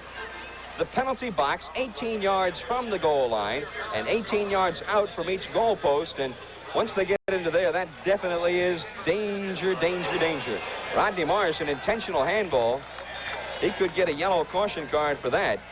Ungentlemanly conduct, yes, which would be an automatic fine. That's a possibility. John, I'll tell you what I'm impressed with. A lot of cynics around the world and America, they'll say, well, Beckenbauer's not really trying. He's here to make the money. That's not true. I've never seen Beckenbauer so many times on the grass doing sliding tackles as he's doing today, so he's putting a super effort. Here goes Wegerle. Oh, they have a man back door. Alston is there. Here's Smethurst. Look out. He winds. He fires. Hit! And just what I was talking about, John, you saw Beckenbauer again. And here's on the replay, you see the great passing ability of the Tampa Bay Rowdies. Derry ripping a shot off the crossbar, but you see Beckenbauer on the grass sliding again. I saw him play against Holland in '74 to win a world championship. He never did so much sliding as he's doing today. And now Smethurst, who can smell a goal as well as anybody in soccer, has had 2 excellent chances go by the boards, but here they come again, offside. Ian Anderson was offside in the right wing, no doubt about it. He was in beyond the defense that time. Only the goalkeeper was in front of the goal line for Cosmo's defense, and there must be 2 defenders between that man and the goal line when the ball is played. And Walt, you explained it so very well at halftime. Thank you, John. I'll tell you, the only thing I don't like about Derek is the fact that he's not a citizen yet, because I'm looking forward to having him on my national team, because this guy is murder. He can create chances. He's so dangerous. He attracts 2 defenders at all times. I just think he's a great forward for the Tampa Bay Rowdies. U.S. team has done very well defensively, but they've had a lack of scoring punch up front. This is our main problem, but I think that'll be overcome soon. We have some youngsters coming up that may be able to provide it, plus maybe Derek will become a citizen soon, and that may be just another contribution to our success internationally. Speaking of scoring punch, we'll have plenty of that. 2 of the best scoring teams in the league. I think we'll have 6 of the top 10 scorers in the ball game at Minnesota Sunday, June 19th, 2 o'clock Eastern, 1 o'clock Central. Los Angeles at Minnesota. Here's Auguste. They go back door for Smethurst. Heads it back in front for Olston, but Werner Roth, number 4, is there to cover it up. Cosmos lose it. Mike Connell, number 6 of the Rowdies, who's played a good one. He's 20 years old, quite a player himself. Now Wegerle. Wegerle's had his best day in America. Rodney Marsh, number 10. Back out in front. Well, they overshoot the man. Here comes Pelé. The Black Pearl in his final year. Neither he nor Beckenbauer nor Quinaglia able to get it started. Now Tony Field into the attacking zone, but Rodney Marsh, sure-footed tackle, clears it out of bounds. Throw in New York, left wing side. I'll tell you, John, I'm very impressed with Rodney's game today. He has come out to win this game. He's taken over the captainship, and fantastic effort. He's working hard. He's collecting balls. He's dictating to the attack. He's something of a player, and a lot of credit to him and his performance today. Into the attacking zone. The Cosmos have it now. Mifflin, look at that control down there, and a handball by Arsene Auguste. And the linesman right on top of the play alerted the referee by holding aloft his flag. Now, Auguste must be 10 yards back from the ball. All Tampa players no closer than 10 yards from the ball on a free kick. Here goes Moraes. He's got a bit of an opening. He drives in, centers the ball, knocked down. Cosmos still have it. Dillon back out to Mifflin. Crossing ball. Pelé, back door. Scissoring kick. Quinaglia! Tried the head ball. This is the unfortunate luck today for the Cosmos. From Tampa, this is NASL Championship Soccer. A reminder to watch the 11th Annual Victor Awards, the Academy Awards of Sports, on Saturday, June 25th. The top stars of the entertainment and sports worlds will be there, so you be there too. Saturday, June 25th, exclusively on TVS. Dmitrievich, number 3, is on the field as he looks like he seems to be clutching his midsection as you watch a collision, and he seems, well, now, I don't know if it's the leg or what, but while we were away, he was involved in a collision. And Pelé is over telling the referee that he was badly fouled. And there's number 20, Mike Dillon. He's also down a bit. And, Walt, it looks like Dmitrievich is in some pain here. John? All right, we've got a break in the action. And from Tampa, this is NASL Championship Soccer. They're still looking over Dmitrievich down there. And we'll remind you that our next TBS telecast, Sunday, June 19th, and it's going to be a good one. The Los Angeles Aztecs with Steve David, who's tied for the league's scoring leadership, as we saw at halftime, along with Georgie Best, who's back at full tilt. And Minnesota, Ron Futcher, Alan Willie, Alan West, they were in the championship game last year, and there should be 35,000, 40,000 fans in Minnesota for that one. So join us 2 o'clock Eastern, 1 o'clock Central on TVS. That's a good team, John. Minnesota kicks. They're on top of their division. They're a well-coached team. They have several American players who are also in our World Cup team. Sam Bick, for one, he plays on the right side. David DeRico, for another, plays on the left side. Both are products of the American school system, and we're looking forward to seeing them play for Minnesota. Free kick for the Rowdies. As you saw, Dmitrievich is up and walking around. The shot on the free kick, a direct free kick, wide of the net, goal kick, Cosmos. 3-0. Well, the Cosmos had 2 beautiful opportunities to score about 10 minutes ago. One where Pelé had a goal and Quinalha blocked it. And another one where they hit the goal post. John, when things go wrong, they go wrong. And here it's unfortunate for the Cosmos. They've played a great game. They've put in a super effort, but they've been around the crossbar. They've kissed the post. They've done everything but put it in the net. Here they come now. Here's Tony Field, knocks the ball down, but there's Kevin Egan right behind him, right in position. And the ball goes to Stewart, jump number 13. Egan is seemingly everywhere he's supposed to be all day long. Adrian Alston, number 9. Rodney Marsh, number 10. Chip for Alston. He drives in. He's open. He misses the net on the shot. This is a great play by Rodney Marsh. He collected the ball, looked up. He forced Olsen to run into space, and we call it creating chances by running off the ball. And Adrian made a super run into that area, but unfortunately his execution or to finish the score was not as good as it should be. Messing has made 5 saves, as you see. Hammond has not had to make one here in the second half. He's been saved a couple other ways, however. Comes out here and takes the attempted centering pass. It was over the head of Pelé. Cosmos have been averaging 30 shots a game this year, and yet they're averaging only 2 goals a game. It's the highest number of shots a team has ever gotten for that many games, and certainly not near the highest number of goals. So they've had their problems, and it's not just bad luck. And they've got so many great players all having to adjust to each other. I suppose that could be a problem, too. Tony Field, look out. He got around his man. He's into the penalty box now. Nice individual effort by number 7, Tony Field. Drops the ball. Well, nobody there. Right to Rodney Marsh. Dimitrievich might have been there, but he looks to be still limping a bit. Here comes Wegerle. Wegerle moving into the left wing side. Pushing the ball around. Moraes has a bit of an opening now. He shoots, and Messing dives to his left, covering the wide post that time. Wegerle has been a sore thumb to the Cosmos defense. He's dancing all over the place, and consequently, Moraes is having a difficult time stopping him. Marsh with a nice steal now, but finally Rodney does a bit of acting over there.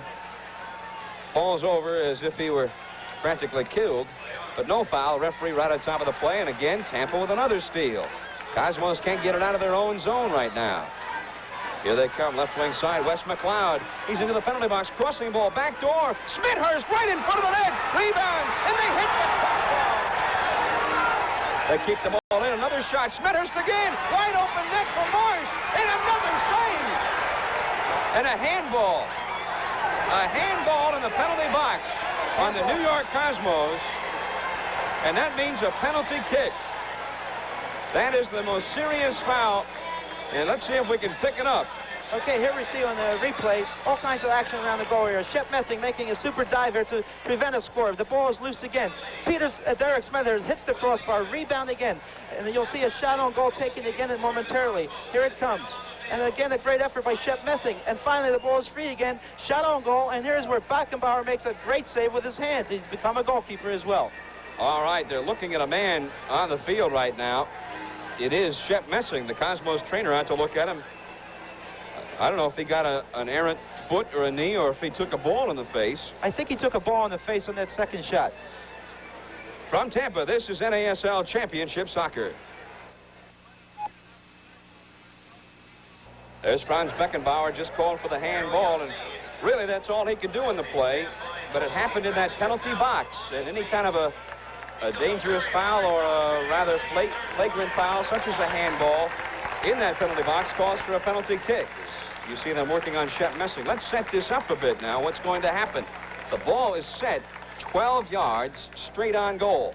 The goalkeeper must set himself on the goal line, and he cannot move his feet until the ball has been kicked. In other words, it's almost a sure goal. From 36 feet out, the goalkeeper has to cover 192 square feet. And what can a goalkeeper do to try and stop a penalty kick? Okay, there are several things he can do. He can just stay on the goal line and try to outguess the kicker or the shooter, which is Rodney Marsh. The other thing he can do, he can commit himself and go to a corner and try to anticipate a shot in a certain corner. This is all he can do. He's actually helpless here.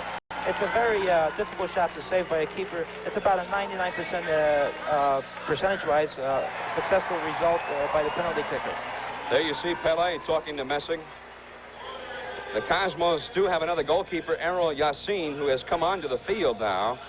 And that may be all for Shep. There's Errol Yassin in the royal blue shirt there. Shep wants to stay in. He's a great competitor. Rodney Marsh is going to shoot the penalty kick. He's made 2 this year. He's 2 for 2. And at this point, if he can score it, the Cosmos are just going to have to let it all hang loose, and whatever happens is going to happen. All right, Errol Yassin is into the ball game now, 6'1", 170. And again, he cannot move his feet until the ball has been kicked. It's a very lucky break if he can block one here. And Marsh will shoot it from 12 yards, so we're just about to go. If the ball is blocked in play, it is in play. It can be rebounded in or whatever, cleared out by the defense. Yes, true. If the keeper knocks the ball away, then any of the Tampa Bay players could try to follow up and score. However, if it does hit the post, it doesn't count. Marsh comes in, shoots, scores! Well, Marsh came in, you talk about a little razzle-dazzle. He gave him a fake before he even got to the ball.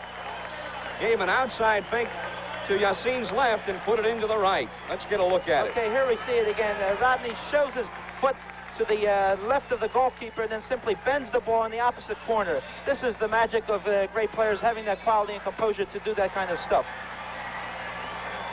The crowd today is 45,288 here. That is the second largest crowd in the history of the league, regular season play. Just missing by, let's see, about 1,000, in fact, 900. The largest crowd ever to watch the Cosmos play in Minnesota last year. That's regular season crowd.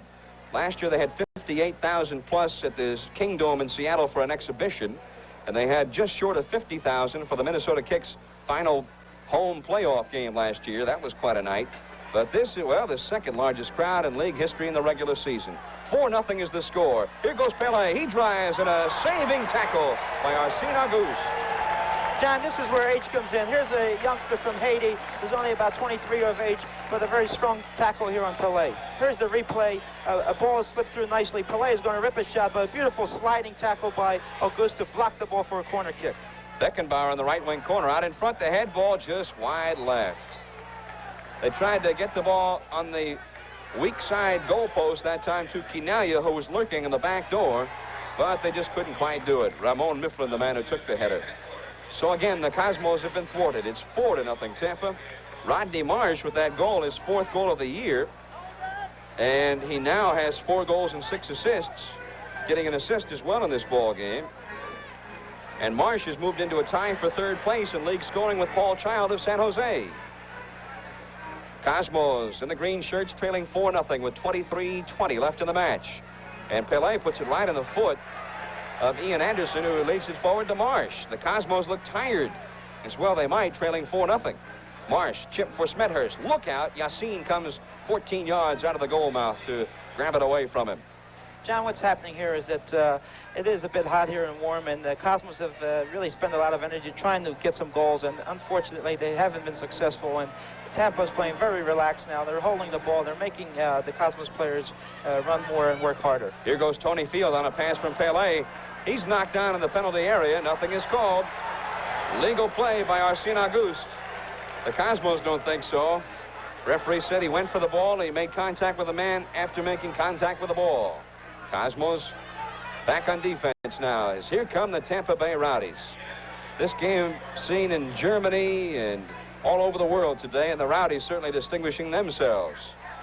And a bitter debut for Beckenbauer with Pele and Quinaglia. Here goes Wes McLeod. Now here comes Rodney Marsh. They're moving into the danger zone. They've got Alston and Smethurst in front, but a nice tackle clears it away. Cosmos ball. A reminder to watch the 11th annual Victor Awards, the Academy Awards of Sports, on Saturday, June 25th. The top stars of the entertainment and sports worlds will all be there, so you be there too. Saturday, June 25th, exclusively on TVS. 21:45 left. The Cosmos a chance. Remember, even in a loss, you have a chance to score points in the standings. Here goes Pele now, 25 yards out, but Auguste is there, knocks it down. Now Tony Field has it. Now Quinaglia looking for an opening. Quinaglia holding the ball. Egan all over him. Here's a full volley shot. He scores! Tony Field! Nicely set up by Quinaglia. And the first goal of the year for Field, as you look at the Big Bear Quinaglia. Okay, here's the replay, and this is a classical play again. We've seen 5 fantastic goals.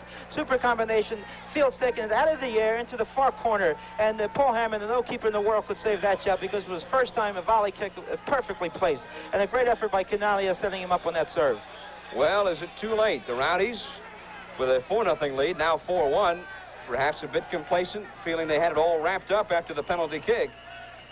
But if the Cosmos could get another one here, then who knows what could happen. John, if they get on the board at the Cosmos the next 5 minutes, then it still becomes a game because, as I said, they're a very dangerous team. They got great players, and they can score any given moment. So they got to get on the board in another 5 minutes, and they're still in there. Here comes Tampa Bay. On the left wing with the ball is Adrian Alston, and he fouls. He fouled Werner Roth. He backed into him, trying to submarine him. And the Cosmos get it. Here comes Beckenbauer. Well, they call him in Germany, West Germany, Kaiser Franz. He'll try to perform a miracle here for the Cosmos. But Adrian Alston, who's played against him before in 1974, before the World, makes a nice play to ride him off the ball. 20 minutes left in the match, 4-1 the Rowdies. 3 first-half goals, 2 by Wegerle, 1 by Ian Anderson. A penalty kick by Rodney Marsh in the second half. And Tony Field has just scored for the Cosmos to make it 4-1.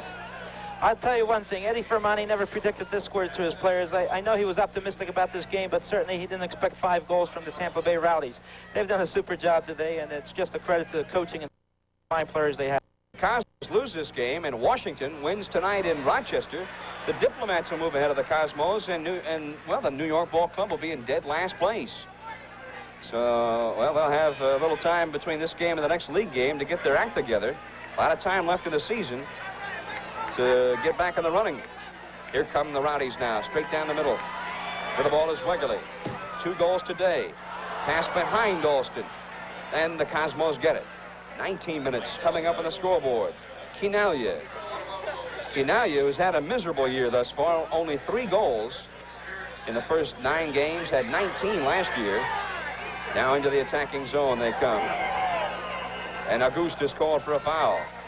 He went right through Tony Field for the ball. No chance for the ball without going through the man. Obvious foul. And a free kick for the Cosmos in the right wing corner. And Franz Beckenbauer in the bottom of your picture coming in to take the free kick. What happened here, Auguste didn't play the ball, he played the man, and he went directly to knock off Fields, which is a foul, and rightfully so. Here, Beckenbauer is going to take the free kick, and he has a lot of ability to bend and spin balls, and here it comes one. He's bending one with the outside of the foot. Pelé and Quinalia, and it's deflected by Connell of Tampa, I believe, and it will be a corner kick for the Cosmos. In the left wing corner, they'll set it up. Out short it goes to Chris Hunt, or Steve Hunt, correct myself. Back in the left wing. Quinalia. They've got Dillon out in front with Pelé in the penalty area. Long ball. Here goes Dillon. Oh, nice save by Rodney Marsh. Pelé goes after it. Out to Beckenbauer. Drives, and a shot goes wide of the net. From Tampa, this is NASL Championship Soccer. I'm Miller with Walt Chisowitz here in Tampa, Florida. Big game today before a big crowd. The Cosmos in the green having their problems. All the big stars in this ball club have not been enough to fend off the hustling Rowdies, I guess you'd say. And Tampa proving again that they're one of the class teams in the league without all the big superstar world-class names. Well, John, this is it. This is just goes to prove how strong the league is now in 1977. Every team has competent players and quality players, and they can play against the best in the world. And certainly Tampa has proved it today that they can hang in with anyone, and they are now a dominating force in the NASL.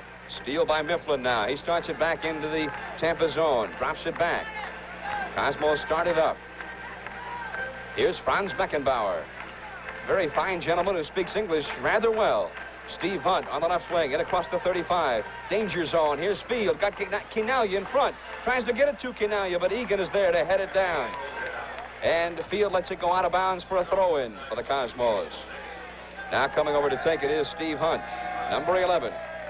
4-1, 15:35 to go. Cosmos still a chance to get some bonus points here, which you can move up in the standings even with a loss. Look out, here they come. Pass right out in front for Tony Field from Mifflin. But again, Auguste there to cover up. And a corner kick coming up for the Cosmos. Quickly they take it without wasting time. Pelé goes around a man. He's into the penalty area. He's tripped there. And again, the referee says, no, you were acting. Besides, the man got the ball. He tackled the ball. Yes. Cosmos with a quick counterattack. Look out. Here goes Wegerle. He's got Alston on the left wing along with Smethurst. For Smethurst, over his head, out of bounds, Cosmos ball. John, I got to think that it's a tribute to Eddie Fermani and his game plan. Whether it was by design, I'm sure it was. What has happened, they said, let's go around Beckenbauer, let's go around to the wings, let's go to Wegerle, let's play from the sides and attack that way. And certainly they've done this today. Most of their goals came from the side on serves or shots, and Beckenbauer couldn't do much to prevent those. Tony Field now, right wing corner. Auguste, just back after 6 weeks on the injured list. He deflects the ball over the end line. Corner kick, Cosmos, right wing corner. Cosmos keeping some pressure on in that danger zone down there, the attacking zone. Field, short ball, Franz Beckenbauer, penalty box. Beckenbauer, lateral move. Back door for Pelé. Over his head, and Pelé can't get to it. The two great superstars miss connections, and there's sort of a picture of the day, I suppose, for the Cosmos. John, it's almost impossible to make connections only in 5 days of practice. I'm sure that in the future, next few weeks to come, you'll see a lot of exciting stuff from those two great players.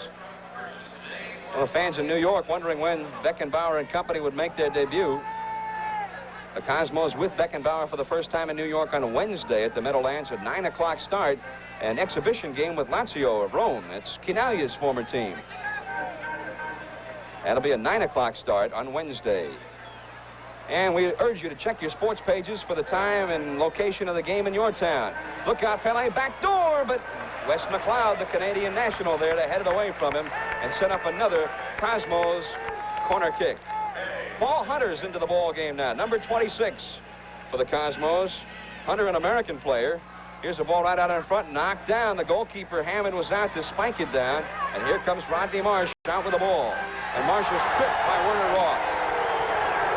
He goes down hard. This play, I think, would caution a yellow card, and I can see it happening now. Yes, the referee has his yellow card out, and Warner is going to receive one. Rightfully so. It's a play from behind. He had no intention of playing the ball. He just wanted to take the player down. A yellow card in soccer, similar to a technical foul in basketball. You get another one, you're out of the ball game. There's an automatic fine incurred, and you add up a few of those over the course of a season, you have to sit out a one-game suspension. So a yellow card, a serious warning from the official that you do that again, I'm sending you home. Don't talk about yellow cards. Our national team got a few, and certainly was a bit of a problem to us, and hopefully our American kids will avoid that in the future. Uh-oh, Rodney Marsh all alone, onside, left wing. Danger zone, crossing ball on the ground. It's cleared over the end line. They had Smethurst in front, 12 yards from the goal, and they had Alston coming in for the back door as you look at Errol Yassin. Paul Hunter is from Connecticut, and he was born in Toronto and is a Canadian citizen, but played college ball at the University of Connecticut. Here's Smethurst, knocks it down in front, shot by Alston, goes left to the net. Goal kick for the Cosmos. Yes, Paul Hunter is a four-year player for the University of Connecticut under Joe Marone. In fact, his son, Joe Marone Jr., is now a member of our National Olympic team. So you know that Paul has got some good coaching, and that's why he's here in the lineup for the Cosmos. Werner Roth starts it ahead. Into the zone now. Here comes Hunt. Left wing. That's Tony Field who scored the goal. Back to Hunt, open for 22 yards. Drops it to Mifflin. He's open for 22, and his shot slices off wide right of the goal, and another Tampa goal kick. That's not the play. Raymond should have gone to Pelé, who was standing wide and begging for the ball, but apparently Raymond missed it, so the shot went on straight. The Cosmos, next home game will be next Sunday against Toronto. And, well, with the being in the toughest division, the Cosmos are going to have to start winning at home. They've lost 3 or 5 games at home. Here goes Pelé, foot race after the ball, but Paul Hammond, the big lithe goalkeeper, 12 yards out of the nets to grab it away from him. Paul's doing a super job. He's reading the game well. He's coming out, intercepting all the through balls that Beckenbauer has messaged or sent to Chinaglia or Pelé. So it's a super job for Paul Hammond in reading the penalty area. Here goes Smethurst. Look out, he's beyond Hunter, but he loses the ball, and Hunter able to right it away from him into the goalkeeper. Smethurst, who'd love to get a goal. He's tied with Steve David of Los Angeles right now for first place in the league. We go back and forth across the field here. Now Hammond rolls it out on the attack. 4-1, the Tampa Bay Rowdies leading the Cosmos. Fort Lauderdale also playing today in Vancouver a little bit later on. And Fort Lauderdale a chance to move into second place, and Washington at Rochester tonight a chance to move into third place. 10-10 left in the match. Tampa trying to add a 5th goal. Rodney Marsh, who's had a goal and an assist. Number 10, moving straight down the middle. Pass ahead for Smethurst, intercepted nicely. Good anticipation. Now here comes Mifflin. Number 15 came in at the start of the second half. Mifflin double team, still looking for an opening. Now swings it out to Franz Beckenbauer. Beckenbauer into Tampa area. Across the 35-yard line. Nelson Moraes moving in on Stewart jump into the danger zone. Drives, takes a shot, but he misses the net high and wide. From Tampa, this is NASL Championship Soccer. John Miller with Walt Chisowitz, and the Cosmos have a goal kick as we come back, and the Rowdies during the break have brought David Robb, number 5, into the ball game, replacing Steve Wegerle, who leads with 2 goals, his best game in America. Robb, 5'11", 172, a fine forward player from Scotland. 4-1, 8.5 minutes to go. Franz Beckenbauer ahead to Quinalia across the 35. He's got Pele in the middle. There is Pele, number 10. He tries a looping shot from 34 yards out. Easy save for Hammond. This is a smart move by Coach Vermonti, placing Dave Robb into this game. He wants to get him acquainted with the American fan, the American fields, and the American climate. So he has about 10 minutes to get adjusted, and I think he's counting on Dave to be in the starting lineup in the future for Tampa. Here's Alston alone in the left wing corner. He's got Smethurst in front. Tries to beat the man down there, Dillon. And I think he intended to take a shot there. Didn't loft it like a centering pass, and he missed everything, miskicked the ball, and it will be a Cosmos ball in the penalty area. One word, Walt, you have a ball game coming up, I guess, for your national team on Sunday, June 5th in Chicago. John, we got a super big game coming up with our U.S. national team against West Germany in Chicago at Soldiers Field. We're all excited about it because it'll be a great learning experience for our players, and we just hope to give them a lot of competition, and we feel we can, and this is a great experience for all of us. Well, we wish you well. Thank you, John. 2 weeks after that, we'll see you in Minnesota, Los Angeles. I'll be at there. Minnesota, 2 o'clock Eastern, 1 o'clock Central. And we hope you'll be able to join us for that one because it's going to be a wild, explosive ball game. Last year at Minnesota, L.A. was beaten 6-3. Look out, here's Smethurst. Now here's David Robb. First time in the danger zone. Tries to loft it in front, but it goes wide. Hits the side of the net. And from Tampa, this is NASL Championship Soccer. Tampa with the ball in its own zone as they lead 4-1 with 5:45 left to the match. Rodney Marsh, who would have to get strong consideration in my mind as the offensive player of the game. Although Steve Wegerle with 2 goals and those 2 great individual efforts, I think is going to beat him out here today for that honor. It's a toss-up, John, between the 2. Rodney Marsh has done a super job in the middle of the field, dictating, controlling, as predicted before the match. But Wegerle certainly was the exciting player. He got the key goals to put them on board, and it's a toss-up. I would have to vote for Wegerle. All right, 5:20 to go in the match. 4-1 Cosmos trail. Here goes Hunt in front. Quinalia, head ball. Oh, just wide again. Quinalia was right there. And you look at him get up. Another frustrating play in a frustrating season. And he tries to help Arsene Auguste up. Yeah, we see this play on replay again, and again, the 1977 season for Quinalia has not been the best. Here, a super effort again. He climbs above the post and by the post again, and that's the history of his game, 1977. He must have missed by now at least 30 of those chances, and it's very unfortunate for Giorgio. It certainly seems like 30 to Quinalia, I'm sure. 4:47 to go, and they're going to stop the clock here and go out and have a look at Auguste. Remember, he had a bad ankle. He'd missed 6 weeks of play here. His first game back, and they said that earlier in the week in practice he was even limping. So he may have come down at an odd angle after going up for the head ball that time and twisted it. They're out to look at it right now. I think it's a muscle cramp. I see the trainer working on his gastrocnemius muscle, and he's stretching it, trying to relax it by doing a little bit of massaging there. So with the heat and the loss of fluids in the body, this can happen very frequently to players. I'm a bit surprised at Auguste doing that because he's used to this kind of condition. In Haiti, this is all you can see is 90 degrees, 100 degrees. But he's been out of action for 6 weeks, so that could be very possible, and it did happen to him. The Cosmos with a 9-point victory apparently well in hand. Again, 6 points for the win, and their first 3 goals being counted toward that point total. Would have 63 points after today. Fort Lauderdale with 49 plays an important game at Vancouver tonight. Washington with 41 plays an important game at Rochester tonight. And then Next Saturday night, another showdown here in the East. We've had one today. The other two teams fighting it out in the East, Fort Lauderdale and Washington, will meet at RFK Stadium in Washington Saturday night. Rodney Marsh knocking one down and a foul call on Rodney. I think he was too close to the ball that time. You've got to be 10 yards back. That's exactly right, John. He must get 10 yards. Marsh, very nearly handball call there, but he hit it with the elbow. Here's Pele, head ball in the net. He scores! Wait a minute. The linesman raised his flag. The linesman on the near side raised his flag, and I think they're going to say the Cosmos had an offside. Pele will argue the call, as you see. We'll get a look at it here, Walt. Let's have a look. It's very difficult to talk from this angle what happened here, but it was a fantastic serve by Steve Hunt. Puts the ball across, and Pele with that ability to climb in the air. A vertical jump above any athlete. And look at the... Every point helps in the long run, so there's a reason to go out and get a goal, even though they're trailing 4-1. Pele chips cross field on the left wing. Ramon Mifflin there. Knocks it down to Hunt in front. Oh, he drops the ball. Comes to Beckenbauer. His shot knocked down. Beckenbauer follows it in. He scores. Well, Kaiser Franz, number 6, in his first game. On a rebound, following his own shot in, and it's 4-2 with 2 minutes left. Here we see it on the replay again, and I'm very happy for Beckenbauer. A super shot, deflection by a defender here, and he comes through again with a shot to the far post. Paul Hammond almost got it away, but this time luck prevailed, and they did get a goal. Great effort by Beckenbauer coming from the back. Clock running, 1:40 left, and the Cosmos, well, one more goal will give them another bonus point here, so there's still incentive.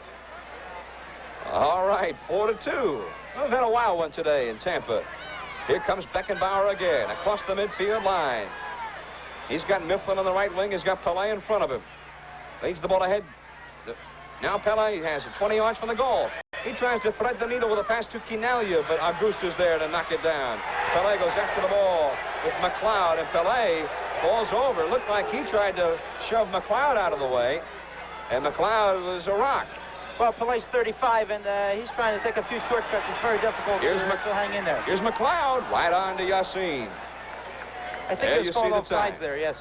They took that away. John, I just want to say that we talk about scoring in soccer, and the American fan always saying the lack of scoring. That's not so. If you have quality players, goals will come, and this is a perfect example today. Two top teams, great athletes on the field, creating all kinds of chances, shots on goal, deflection, saves. Everything's happening here today. Cosmos moving into the danger zone again with 35 seconds at penalty area. And I'm sure if you've been with us throughout the day, you know how dangerous it is for the defense, and that offense gets that close to the goal. Just about everything's been scored from close in this ball game. Rowdies with a free kick in their own zone as time ticks down, as you see. This one just about over. The Rowdies, all alone in first place, will await the report from Vancouver tonight to see how Fort Lauderdale did. They could lead by 2 if Fort Lauderdale loses. Crowd counts down the time. The referee blows the whistle. It's all over, and Tampa has beaten the Cosmos 4-2. John Miller for Walt Chisowitz. Good night from Tampa, Florida. Promotional consideration by Turtle Wax, the world's largest selling liquid car wax. New improved hard shell formula. Cleans, polishes, protects in one easy operation. Turtle Wax with the hard shell finish.